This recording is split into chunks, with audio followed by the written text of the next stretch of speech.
crowdfunding is really dependent upon three things in order to make you successful. The first thing that determines your success, and by far and away the largest thing that determines your success, and this is where a lot of people get the wrong impression of crowdfunding, it's your what we call social capital. So when you sign up to our platform, you all have a social capital score. Everyone signs up as an individual. You don't sign up as a business. We want to see the people behind the businesses. You get the opportunity to pitch a business, but what we're more interested in is you, the individuals, the team. Bank to the Future is not the place to upload a picture of Fred Flintstone and call yourself something different, an alias or something like that. It's a place to be you. And then, and you all have a social capital score.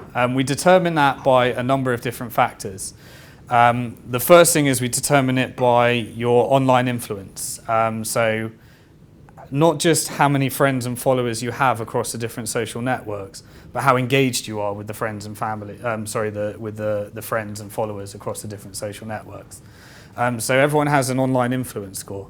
We haven't figured out a way of determining offline influence other than reviews, other than people verifying that you are who you say you are. So we also have an identity score. So that's calculated in a number of ways. One, you can do an Equifax identity check, and they'll determine whether you are who you say you are.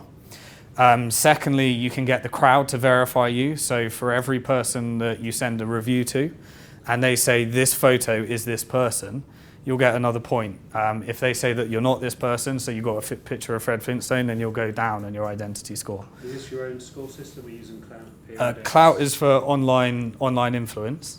For identity, we use Equifax, the crowd, and you can also manually upload your identity, a photocopy of your passport, and we store that in a compliant way as well. So there's your identity. Your credit score. Now, the credit score will not be displayed to anyone, but it will be added into the total factor of your total social capital score. So people won't find what your credit score is.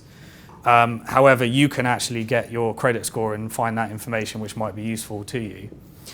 And if you were going to use our crowd lending service next year, then we would use that in determining whether you qualify for a loan.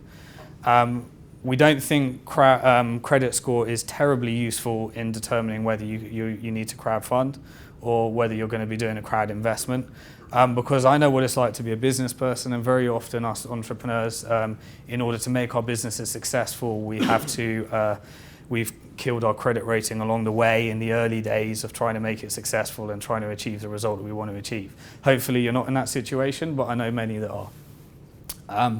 So it's just added to the total of the social capital. And the final is your social score, so how many social networks you connect and how many reviews you get from peers, that type of way. So everybody has a social capital score. What we've seen, the people with the higher social capital score will be more successful at crowdfunding, because crowdfunding depends upon you bringing your crowd of people. Really, it's a way of monetizing good behavior online, I'd say, and good behavior offline as well.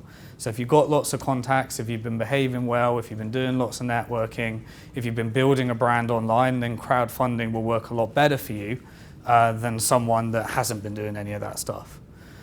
However, you can still use crowdfunding. While the internet is a big part of it, you can still use it for offline.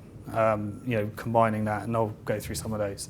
So the first thing that really determines your success is social capital. So, when you're talking about you've got 100,000 people viewing your YouTube videos on posture, that's what we call social capital. There's content out there that people are engaging with and they're continually returning to. So crowdfunding will be easier for you than someone that doesn't have 100,000 YouTube video and visitors.